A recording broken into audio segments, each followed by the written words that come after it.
এখন আমরা দার্জিলিংয়ের পথে। দার্জিলিং ঢোকার 20 কিলোমিটার আগে কার্শিয়াংয়ের পাহাড়ের ঢালে এই মার্গারেট ডেক ক্যাফেটায় এসে পৌঁছেছি।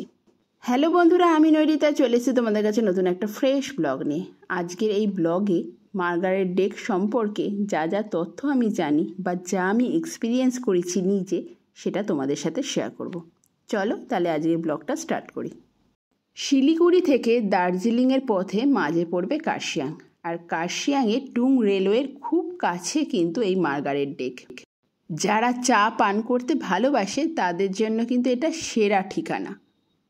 মার্গারেট হোপ চা বাগানের উপরে পাহাড়ের ঢালে ঝুলন্ত এই ডেক অনেকটা জাহাজের মতন দেখতে।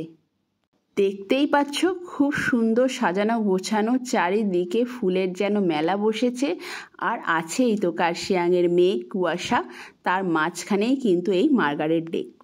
মার্গারেট ডেককে যদি দুটো সেকশনে ভাগ করা যায় তাহলে প্রথমেই পড়বে গেট দিয়ে ঢুকে এই লবিটা।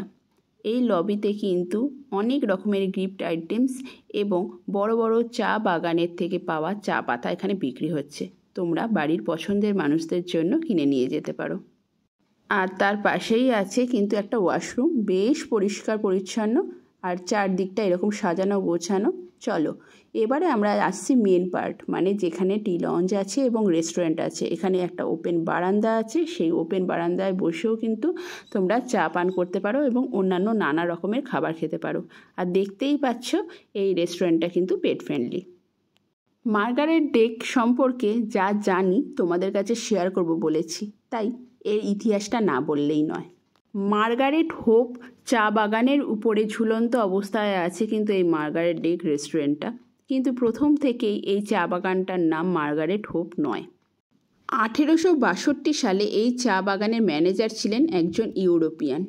তার ছোট মেয়ে এই চা বাগানটা কিন্তু থাকতে খুব পছন্দ করতেন, খুব যত্ন করতেন এবং এই জায়গাটা পরিবেশটা খুব পছন্দ করতেন। মাঝে সে খুব অসুস্থ হয়ে পড়ে এবং তাকে ইংল্যান্ডে নিয়ে যাওয়ার কথা বলা হয়, কিন্তু সে সকলকে কথা দেয় যে সে সুস্থ হয়ে আবার এখানে ফিরে আসবে। কিন্তু ইংল্যান্ডে যাওয়ার সময় জাহাজেই তার মৃত্যু হয়। পরে তার বাবা ফিরে এসে এই চা বাগানের নাম তার নামেই করে। মেয়েটির নাম ছিল মার্গারেট, তাই এই চা বাগানের নাম করা হয় মার্গারেট হোপ। এবং 2016 সালের নভেম্বর মাস থেকে গুডরিক টিপট গ্রুপের উদ্যোগে এই পাহাড়ের ঢালে মার্গারেট ডেক রেস্টুরেন্টটা চালু করা হয়। দেখতেই পাচ্ছ পুরোটা কিন্তু চা বাগান এবং এরকম সুন্দর মনোমুগ্ধকর পরিবেশ, মাঝে মাঝে রোদের ঝলকানি এবং মাঝে মাঝে কুয়াশা মেঘ আমাদের ঘিরে ধরছে। চলো দেখতেই পেলে তোমরা যে ভেতরে একটা সিটিং অ্যারেঞ্জমেন্ট আছে এবং ওপেন বারান্দাতেও কিন্তু তোমরা ইচ্ছা করলে বসতে পারো। মেনু কার্ডটা দেখলে কি সুন্দর মেনু কার্ডটা, এইখানে তোমাদের সাথে পুরোটাই মেনুটা শেয়ার করছি, তোমরা দেখে নিতে পারো। আছে এখানে বিভিন্ন রকমের fruits, salad, starters item, main course. এইখানটা কিন্তু পুরোটাই কন্টিনেন্টাল খাবার পাওয়া যায়, এখানে কোনো রকম মোমো বা থুপকা পাওয়া যায় না। আছে বিভিন্ন রকমের ডেজার্ট আইটেমও। আর একটা কথা বলি, যারা মার্গারেট ডেক আসে তারা কিন্তু অবশ্যই চা পান করে। আসলে যারা চা পান করতে ভালোবাসে তাদের জন্য কিন্তু সেরা ঠিকানা হলো এই মার্গারেট ডেক। আমরা যদিও টি লাভার নই, সেই কারণে আমরা কোনো রকম চা নিইনি, কিন্তু তোমাদের জন্য সেদিনে যে যে চা পাওয়া যাচ্ছিল বোর্ডে তার মেনুটা আছে সেটা তুলে নিয়ে এসেছি। আমরা নিয়েছিলাম পর্ক সসেজ, নিয়েছিলাম বেকন, দুটোই অসম্ভব সুন্দর ছিল, দারুণ জুসি ছিল, রিহান খুব আনন্দ করে খেয়েছে। আর একটা আইটেম নিয়েছিলাম, সেটা হলো চিকেন রেজলিং, দারুণ সুস্বাদু, চিজ দিয়ে করা এবং সঙ্গে ছিল বয়েলড পটেটো। এটা তোমরা মেন কোর্স হিসাবেও খেতে পারো, আমরা স্টার্টার হিসাবে নিয়েছিলাম। আর নিয়েছিলাম অ্যাপেল কেক। অ্যাপেল কেকটা আমার কাছে অ্যাভারেজ লেগেছে। আর এটা হচ্ছে পার্কিং এরিয়া, আমাদের গাড়িটা এখানেই পার্ক করা ছিল। আমরা 1.5 ঘন্টা খুব সুন্দর একটা সময় কাটালাম মার্গারেট ডেকে।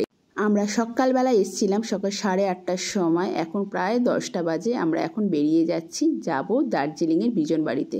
তোমাদের সাথে অলরেডি আমি 3-4টে ব্লগ শেয়ার করেছি। আমরা আমাদের সাঁতরাগাছি বাড়ি থেকে এই যে নিজেদের গাড়িটা করে রসিক ড্রাইভ করে এসছে। আমরা 2টো রাত্রি বিজনবাড়িতে কাটিয়েছি এবং তারপর একটা রাত্রি দার্জিলিংয়ে কাটিয়েছি। সব কটা ব্লগ শেয়ার করা আছে, যারা দেখেছো তাদের জন্য অসংখ্য ধন্যবাদ। আর যারা দেখোনি তাদের জন্য অনুরোধ করব যে তোমরা গিয়ে একবার দেখে আসতে পারো। আর ভালো লাগলে প্লিজ আমাদের চ্যানেলটাকে লাইক করো, শেয়ার করো এবং সাবস্ক্রাইব করে দিও।